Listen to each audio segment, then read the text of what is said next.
Good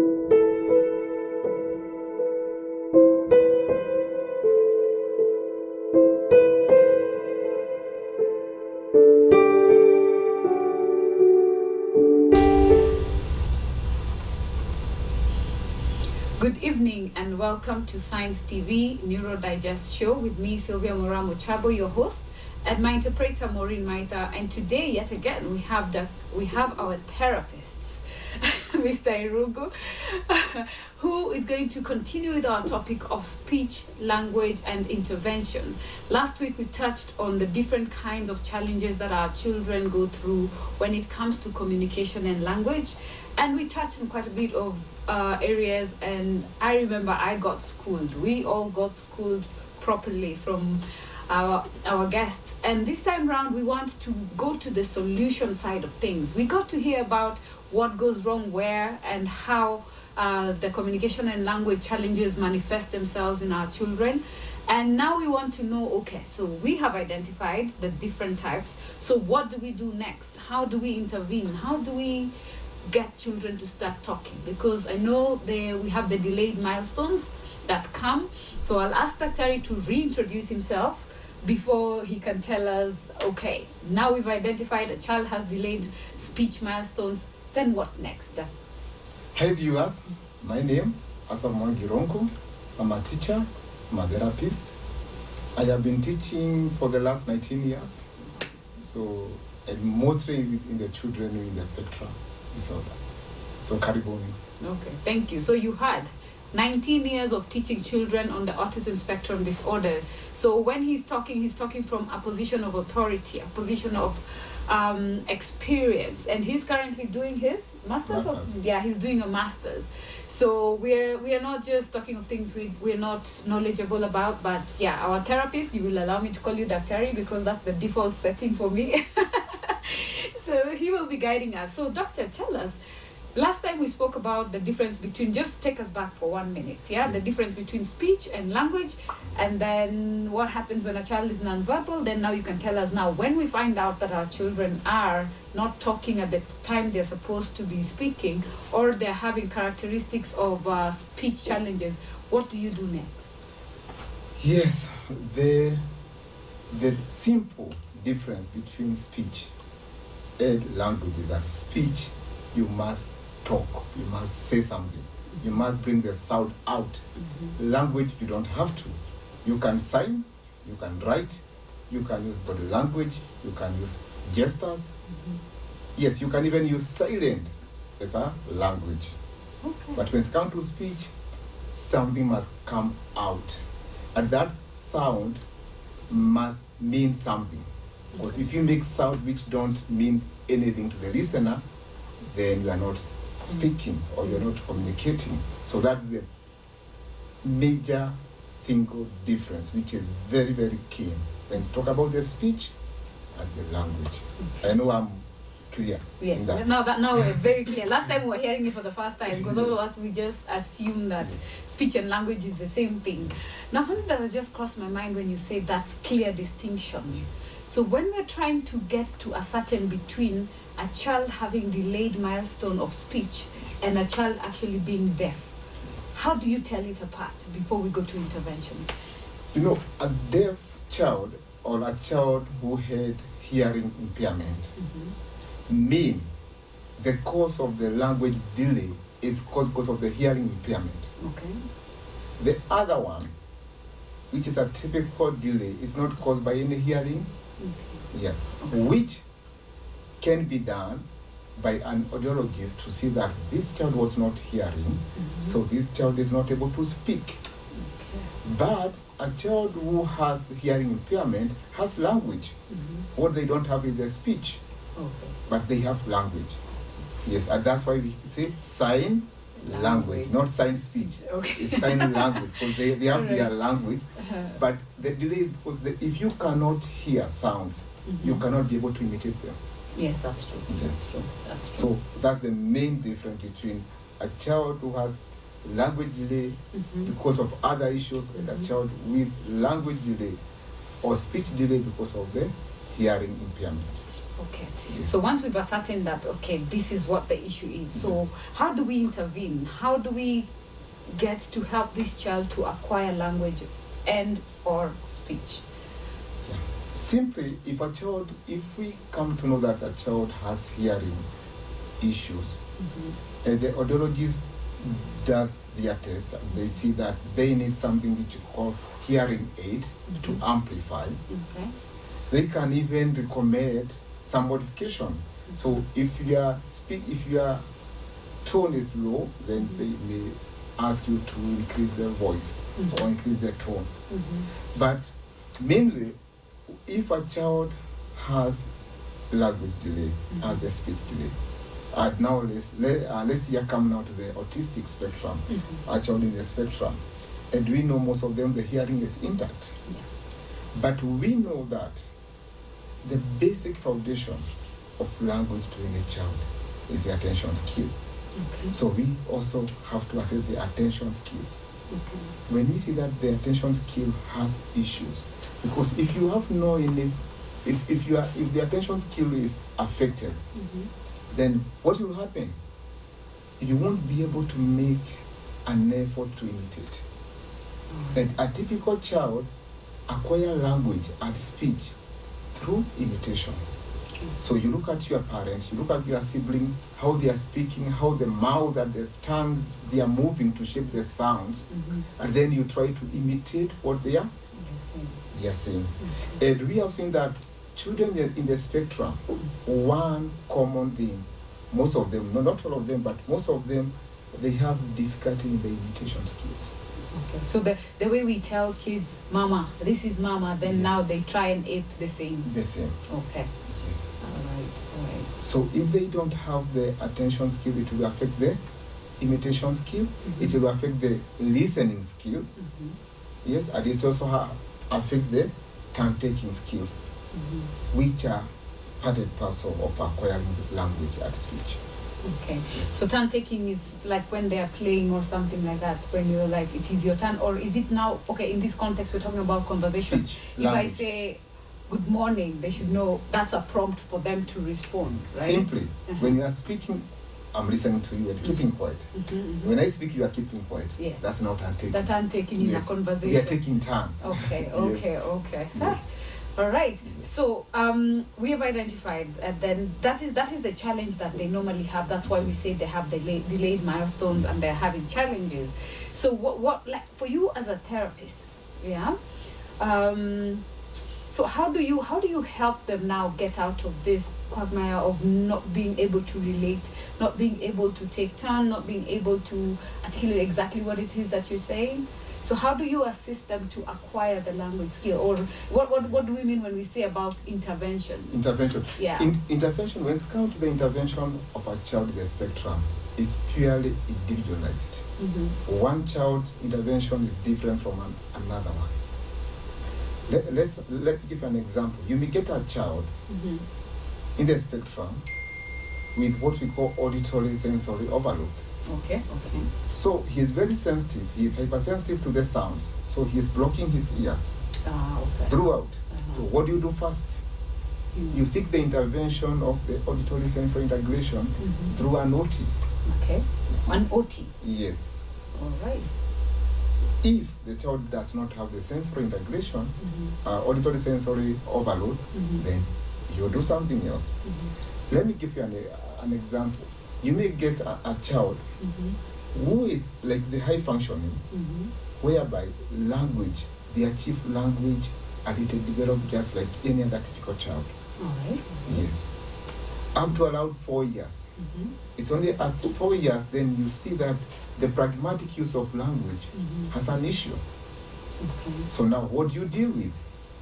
You don't deal with the speech, you deal with the now, the pragmatic side of, and what I say the pragmatic is to know what to say, when to say, and where to say it.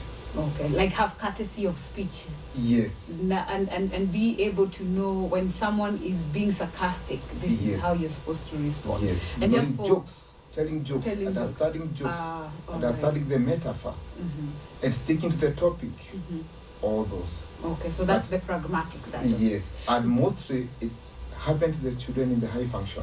The high functioning autistic. Yes. Okay, just one question. When you spoke about the children that are their sensory is high, Yes. and about an OT meaning occupational therapy for the sake of our viewers who are not conversant with the jargon. So how exactly does an OT play a part in that? That one is I'm a bit interested to find that out. Yeah. Right now we have come to realize that some children in the spectrum suffer from what we call sensory integration dysfunction. The way they integrate the sense or this from the environment is different from a typical child or from me and you. Okay. Sometimes they may even react to the sense of touch. There are some who don't like to be touched. Yeah, and this can be seen. They also don't like their nails to be cut. It's very sensitive. They become very sensitive. Then there are some who are not sensitive, so they can even bite themselves and they won't even feel pain. So it can go above average or below average. Yes.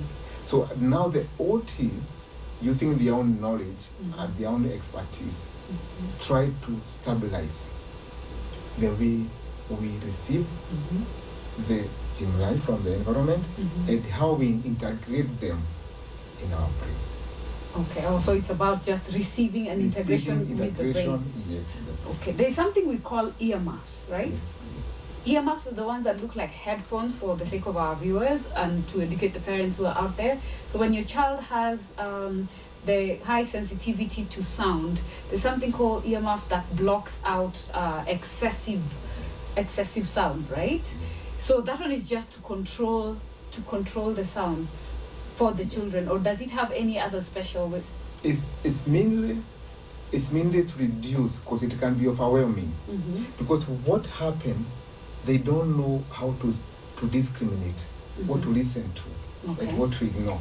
Okay. So you are there, you're in the classroom, there's a bird on the roof, there's someone walking along the corridor, the teacher is speaking, there's another child who is opening the book. So all that goes to the brain. Because most of them, or some of them, they cannot be able to Siphon. Okay. Like for you, you can ignore the car along the road and you listen to. Okay. Yes. Okay. So you see, there is difference between hearing and listening. We hear so many things, but we decide on what to listen to. All right. Now that has been very well explained, because I was always wondering, like, I'm trying to put myself in their shoes. Like, I would be going mad. I can hear every pin drop. Yes. Okay, as I always say, that is a superpower. I'll stick to it's a superpower that they have, because I like looking at the positive. But that must be overwhelming. You can imagine hearing everything. Then it must be a whirlwind. And you have to focus on everything which you hear. It can be overwhelming. So for what we're trying to do is to teach them to focus on what is present. Is present. And this one thing whereby, especially some children in the spectrum, at their young age, you call them and they don't respond. Oh yes, that's because they are being overwhelmed. So, or you see that they are trying to ignore you sometimes. Sometimes they turn. So it's just because of being overwhelmed. So they are overwhelmed with everything that is going on. It's going on. So you could be one of the many things that they're hearing at that moment. Sure. Yes. So it's not that they're ignoring you. Yeah, it's just that there is too much to handle to siphon. What exactly should I respond to? Yes. Okay. And also, we also come now also to semantic. The very first thing when we start to train the child in language, especially the spoken language, we go to the semantic. Semantic means that they must attach words to their meaning. Also meaningful word. Meaningful. So if I say banana, you must know what that banana means. Yes. And the mistake which the teacher do, or even some people do, is that you force the child to say words, but they don't know what this word is all about. Yes. So that means everything has to be guided. A conversation, when you're teaching them, it has to be a guided conversation. Yes. So if I say I want to tell my son, give me a book, I must have introduced what a book is before. before now I can start saying, go bring me a book, Yes. right? Because I think you touched on that is already a doing, then Yes. there is the book, which is the noun. Yes. So tentatively, how long does it take for a child to be able to grasp all this when they're having the challenges? It depends on the severity and also the expertise and also the teamwork between the parent and the therapist and the teacher. So, okay. And also the environment. Yes. Define environment. Yeah. There is some environment which they don't stimulate the language. Let me give you an example. Okay. It's on you have one child, the only child, you are working. The house girl is not talkative, or the house help or the house manager is not talkative. Okay. So this child, he wakes up in the morning, after taking the breakfast, he's on the TV throughout the day. You come late, you are tired, the child is asleep. That's scenario A. Scenario B. A child with other siblings, they go out, they play outside. The house girl talk to the child. There are no much gadgets in the house. So we will acquire language before the other. If all other factors are consonant. I think the one with the nanny. Talkative nanny? Talkative nanny in the house, yes. Yeah, the one who goes to play with his peers. No, you gave us two, right? The one who stays, Yes. the one who stays, talks with the nanny, the one who watches TV. Or was it? Yes. Because out of those two, I think the one with the nanny will talk The about. nanny and the siblings. And the siblings, yes, yeah. So it's about engaging them. It's about engaging them. And as you engage them, because even before they talk, any child, before speaking, before acquiring what we call expressive language, and let me go back here. Language is divided into two. Okay. There's what we call receptive language.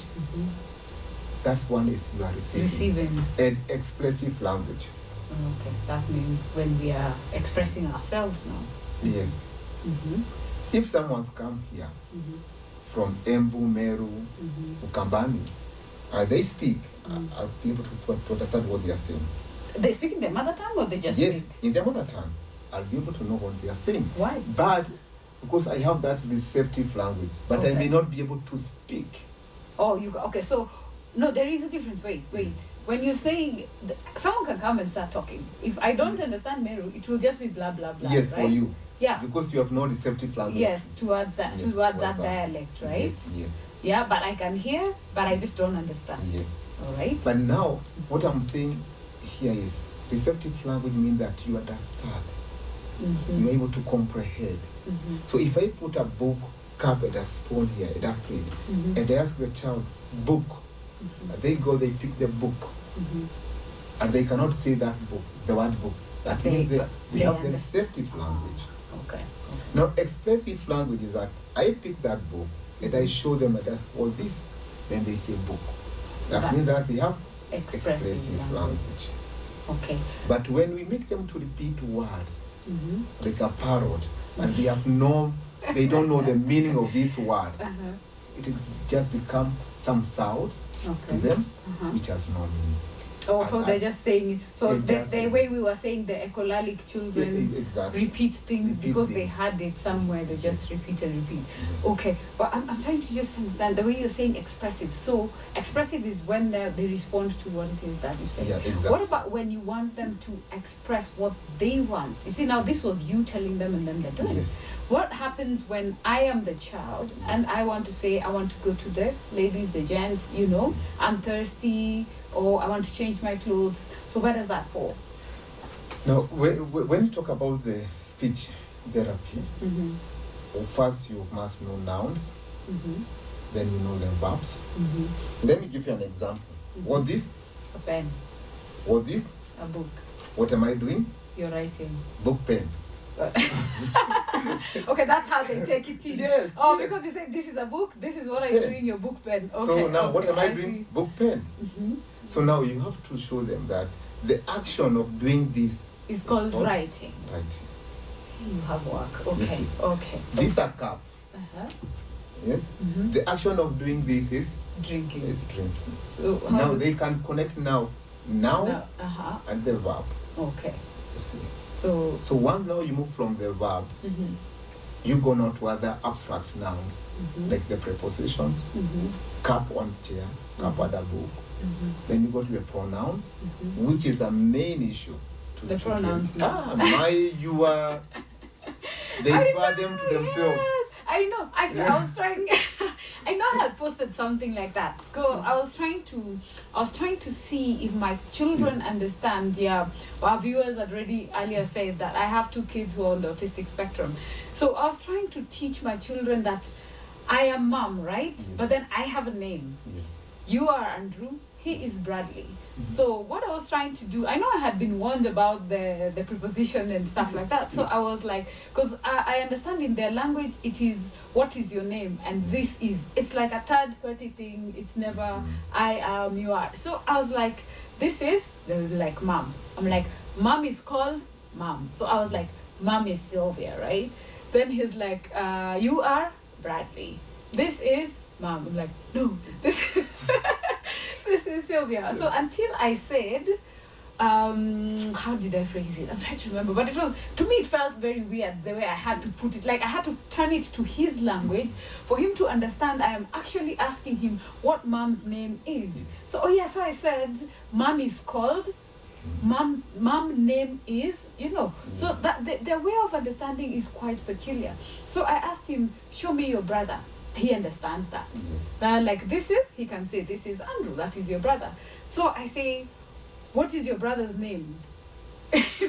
Brother. So so that connection of like the name and the fact that he's a brother, just intertwining, it's like it throws them, not that they don't know, it just throws them off balance totally. So I found that quite an interesting exercise. The time I did it. Pronouns is, because you may even ask, which shoe is this? They won't say my shoe. They'll say the name of the person. Their name, Moggy's shoe. Okay. Yes. They say Moggy's shoe. Okay. So you ask whose shoe this is? Yeah. Then they refer themselves. They won't. They won't say it's mine. My. Right. They'll say they know their own name. Yes. Okay. So now, should we adjust our language to align to the way they understand it, or should we just treat it the same way that they are handling it? Like, because they take it in that one-on-one, it is me, myself, and my name. So do we change our speech to our special children to align with that, or do we teach them the right way? We have to teach them the right way, because outside there, people won't be able to understand them, and there's no word specifically for them. Oh, so we have to try our best for them to understand. And once we do it practically, they're able to understand.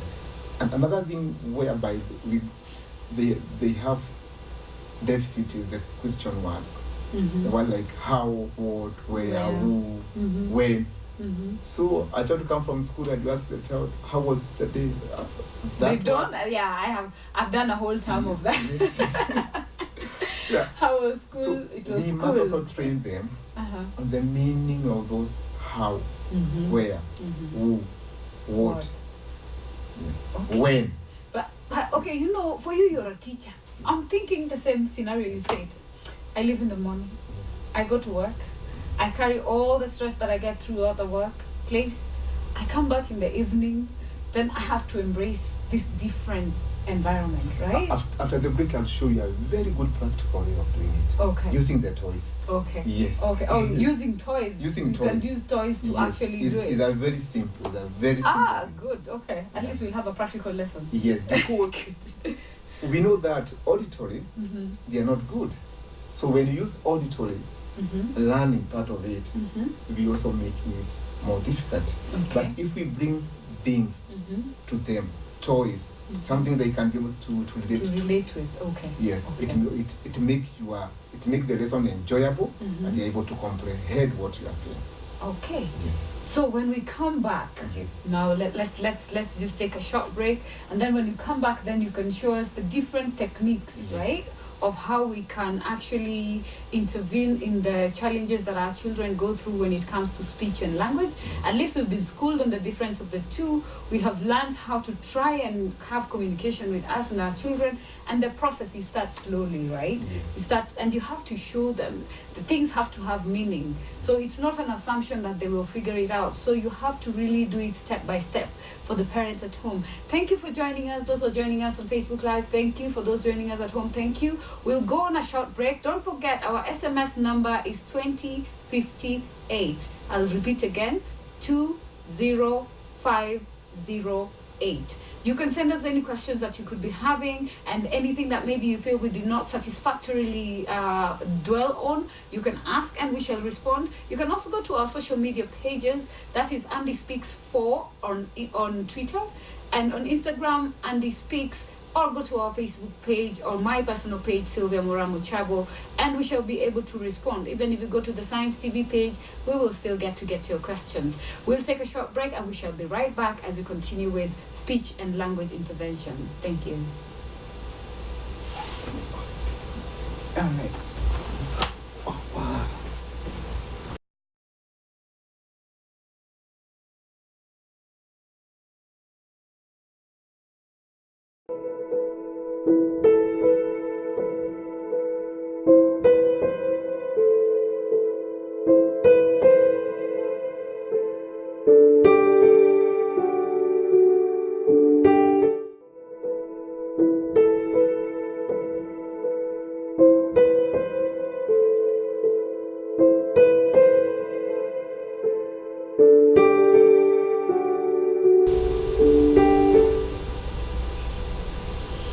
Welcome back to our 7th episode of Neuro Digest here on Science TV. I'm your host, Sylvia Moramo Chabo, for those who are joining us.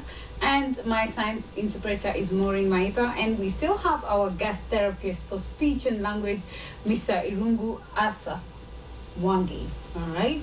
And before we went on a break, he was trying to explain how to try and help our children gain speech and how to teach them how to communicate. We've learned what the difference is, speech and language. So we will dive right back in before we can go to the next question. So practically show us. We are very ready to understand how to teach our children some of these things. Good. This is what I was saying. Like for the nouns, for this is a cup. Yes. For this, that's a giraffe. That's a giraffe. Now if I ask you, what's giraffe doing? Drinking. That's a verb. Okay. But you must acquire the noun before you go to the verb. Okay, yes. So don't skip nouns, and then you go to the verbs. Okay. Yes. So now, I promise to show the viewers how we can train the question words. Yes, that's true, yeah. Good. I can have a demonstration here. This is a plate. That's a plate. Plate, people. Yes, and this is a spoon. That's a spoon. And this is a toy dog. It's a dog. That's a dog, okay. So I can give a very short story to a child that dog is eating because it is hungry. Okay. The dog is eating because it's hungry. Then I ask the child, who is eating? Dog. What's the dog doing? Eating. Why is the dog eating? Because it's hungry? Yes. And then now, that's the way you can teach a child on the question words. Right. Practically. But how fast will they take to relate, especially the part of the dog is hungry? Yes. So how do they acquire that for, like, if I want them to tell me as a parent, like, Mommy, I'm hungry. Because you see, this we're discussing dogs. That's it's a side thing. Yes. But when it is them, yes, how do they get to comprehend that when you're hungry is when you eat? How do you bridge that gap? So now, from using the toy, you got the story. The real life stories. Mom went to the shop to buy milk. So who went to the shop? Mom. Mom. Where did mom go? Buy milk. To the shop. Where did mom go? To the shop. To the shop. Why did she go to the shop? To buy milk. So now you use now the real life experiences. Okay. So you still move closer for them to understand, and then now you can go to the sale expression. All right. But, So you, now I ask. but you have to start from something concrete for them to understand. Then now you go to the verbal only with no toys. So like when I want to introduce that, then I'm like, okay, are you hungry? Do I give you food? Like that's the question. Are you hungry? Do I give you food? Or like let's say, do I give you milk or do I give you whatever it is that now like? when you ask a child, are you hungry? They have to respond yes or no. Or no, yes. And some of them have an issue of understanding yes or no. Okay. So you still have to train them the meaning of yes and no. And yes and no can be used in three. Your name, Sylvia. All right. You respond, you say yes. Yes. Sylvia? Oh, yes. Yes. So that's one way of yes response. Okay. Responding to your name when you are called All by right. saying yes. Oh, or being called, like Yes. you say Sylvia, then you're like Yes. yes. Yeah. Then another use of yes is for the factual matters. I ask you, is this a cup? Yes. Is this a plate? No. Good. I pinch you, you say no. No. I hug you. You're asking me. You're Yes. asking me. Because now here, right. yes and no can be used for the factual matters or for the feelings. Okay. So they must know how to. But now when you ask them, are you hungry? That's now for the feelings. So they must be able to know when to say yes and when to say no. But don't take it for granted. Some of them may not know when to say no And when to say yes. So you must also train them. So that is on also those another concepts. training. Okay. Yes, of yes Okay. and no. Wow. Okay. You had mentioned something like selective mutism last time. Yes. Just expound on that. Like now, okay, we've gotten the concept of like how we teach them the language and how receptive, and yeah, the full circle of how they acquire the language skill and expressive skill. So what happens to the children who 1 minute they will listen, apart from the being overloaded? We have children who you will call and they'll be like 1 minute yes, the next minute they're like, I can't even hear you. Well, very well you can see they can actually hear you because there's nothing better they're doing. So how do you deal with selective mutism?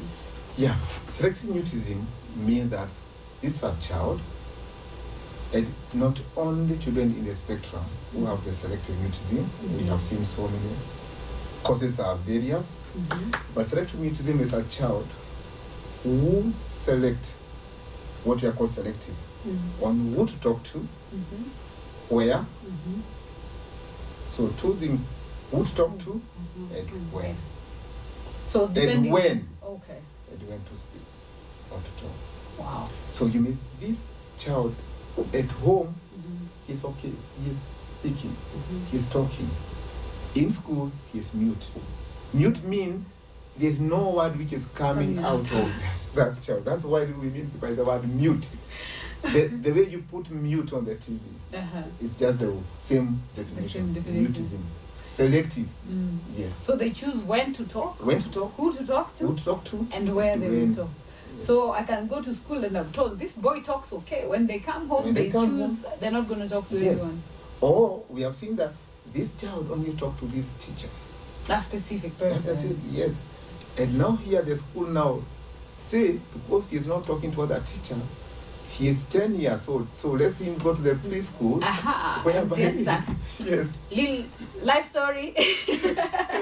Okay, it's not selective mutism, but I have lived with that because also which is wrong, when we look at the social skills, this is some of the challenges we go through as special needs parents, because this specific teacher is the only one who has a rapport and a relation with your child.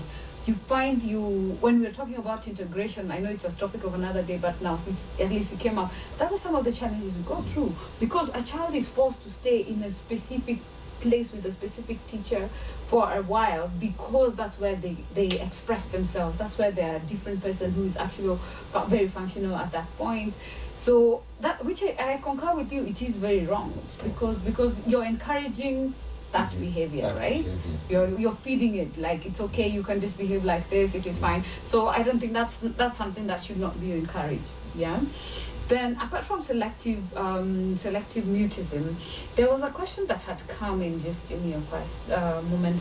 So there was we had talked about imitation skills, when we did it. So there is verbal and non-verbal, all right? Then there we have children who just want to just read. Like Yes. they either read, or it's called what? Let me just quote and quote. High affinity to written word. So like they just want, because this actually came into me through like a complaint. Like the parent was like, the child acquires a certain thing, then like it's comics, they read anything and everything.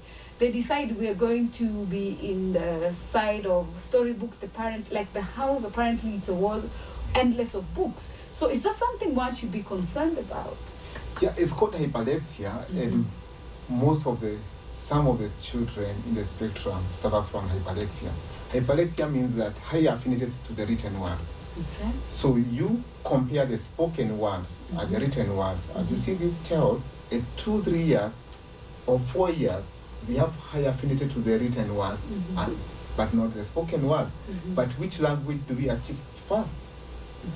Typically, we achieve the spoken language before we go to the written language. And these are the children who, when you go out with them, they will Safaricom, Citizen, they will come even draw that, Citizen, KTN, Science TV. Once they see it, yes, once they see it, they can get to read it. Because they saw it, they read it. They read it.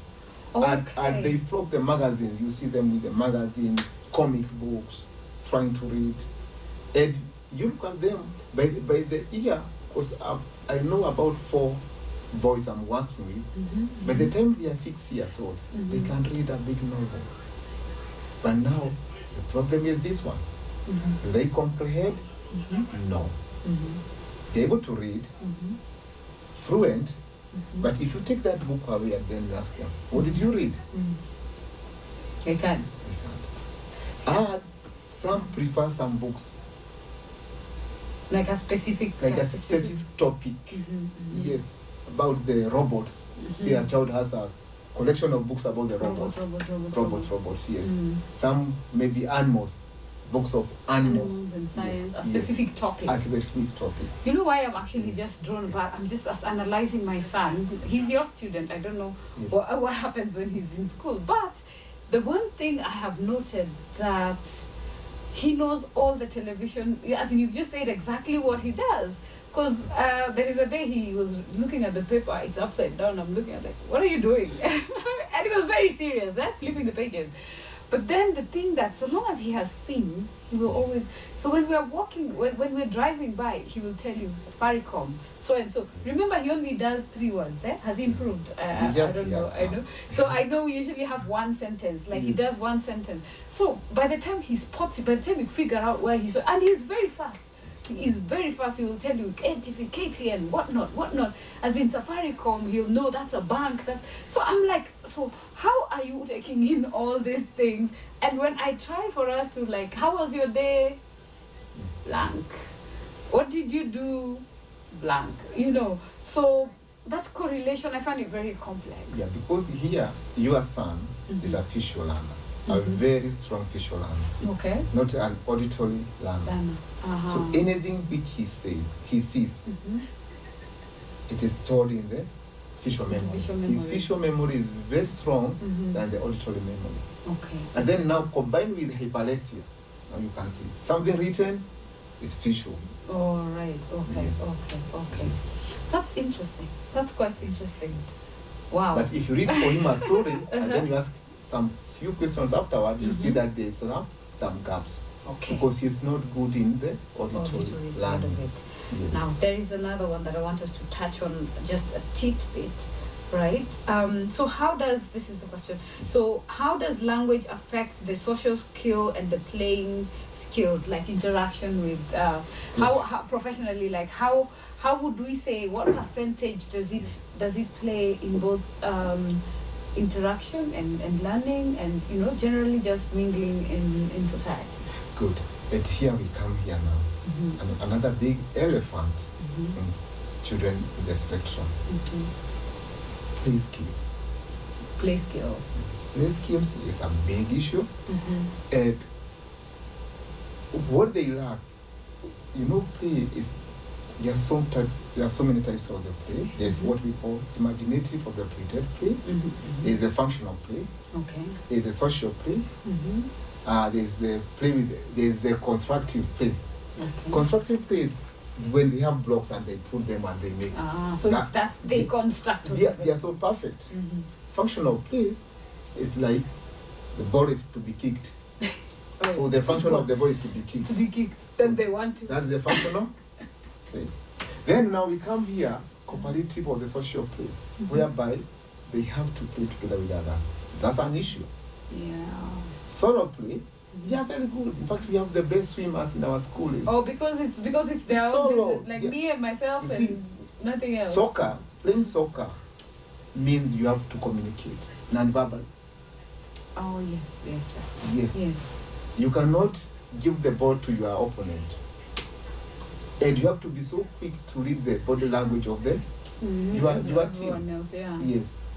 But in the swimming, you have your own lane. So you stick to it. Like it's one rule.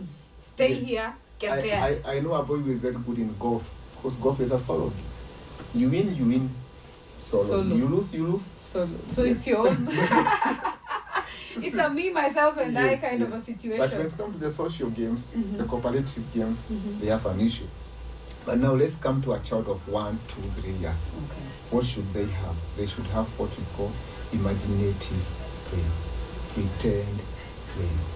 In the Kenya, we say chababa, chamama. Oh, right. That's what they lack. Oh, so they don't. What do you mean when you say they lack? Yes, they have difficulty in imagination. Okay. Yes. Not all of them. There are some who are okay, but there are some, because we are saying it's a spectrum. Yes. So, like here, I'll pretend to be feeding the dog. Okay. Yes. The dog is drinking. The dog is drinking. So I'll be pretending the dog is drinking. Then I take it to sleep. Sleep. This now is imaginative. Okay. So you're being creative. Yes, yeah? being creative. Yes. But in Kenya we don't have the play therapist. But in another country we have the play therapist. Oh, there's a therapist for play? Yes. What do you do? Like playing is supposed to be automatic. Like yes, it's not automatic to a typical child, but to child in the spectrum. That's one area we assess. And you see now, you cannot separate the play skill and the social skills and the language skills. They all come together. They all come together. So if you lack in one, of course, you're disadvantaged in that space. Yes. Wow. Okay. I'm still trying to think like there is actually a play therapist. I'm still taken aback. I'm still taken aback by that, because I know I had a parent complain that I took my son to school and all they were doing is teaching him how to play. And you see, to a parent, that does not make sense. Especially, let's say, if you have one neurotypical child and a neurodiverse child. Then if I take them to school, you're telling me they're playing the whole day? Like, excuse me, I'm paying you to just let them play. Have you ever seen a child when they go for the free play during the break time? He's in one corner of the field, all alone, doing his own things, very comfortable. Very, very comfortable. Yes. I have tried that. I've tried actually putting like it's football, like and to kick the ball there. Yes. He looks at him, he's like, picks the ball and walk away. So every other child is looking at me like, dude, we're supposed to be playing. But to him, you see, he's done it right. He does not get that concept of, oh, I put it down, I kick it to you. For him, it is a ball, and he gets, that attachment that they have. So he picks the ball up and he goes with it. Then he decides who I'm going to give. So you see, for him, that is playing in its own way. But everyone else is so frustrated, like, oh my God, put it down. We're supposed to be kicking it. Supposed to be kicking the ball. So when you're talking about play, that communication of body language, this is what is supposed to be done. This is how you're supposed to do it. Like, put it down and let's kick it. So how hard should you push a child to get that skill? Yeah. What we do in a school scenario, because it's a two-way traffic, you talk to the typical child on how to help this child in the spectrum. Okay. Because the child in the spectrum may not go to them. But this one, the typical child, when they understand, they may go now to this child. It's easier for this one who is able to understand to go to the neurodiverse person. Yes. Than this one to go to a neurotypical person. Yes. Now, when it comes to that, so that our viewers just basically means we need to teach our children to learn to embrace the different children that we have, because through embracing is the only way we will be able to assist them, right? Sure. It is the only way we'll be able to assist. So when you're seeing a child just being solo, it's not that they're being weird, it's not that they're being antisocial. They could just be on the spectrum and they need that extra push. They need that welcoming ambience and that welcoming person who will be able to tell them, yeah, it's okay, come and join us. All right. Now, just one more question on the modalities of learning. All right. There is different ways of how you've shown us the visual. Yeah, the visual. Then you said us repeating is auditory. Yeah, it's auditory. Now, what happens to this? You had just touched on this. The persons who want to touch everything, put in their mouth.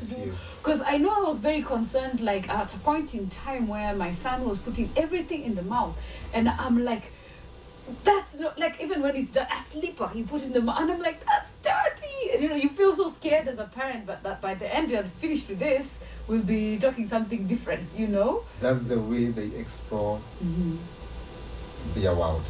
Okay. They are tactile.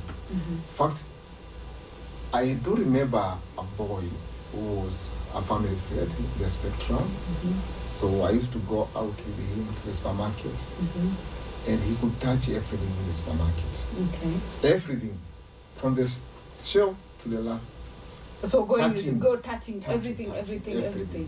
Because that's the way he learned or he understood these things. He used the tactile to explore his world.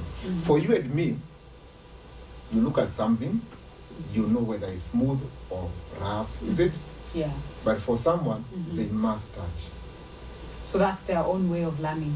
Yes. And that's their own way of getting to acquire the communication and the identification. And these are the children who are very manipulative. Manipulative. Yeah. They will take something, they try to manipulate it.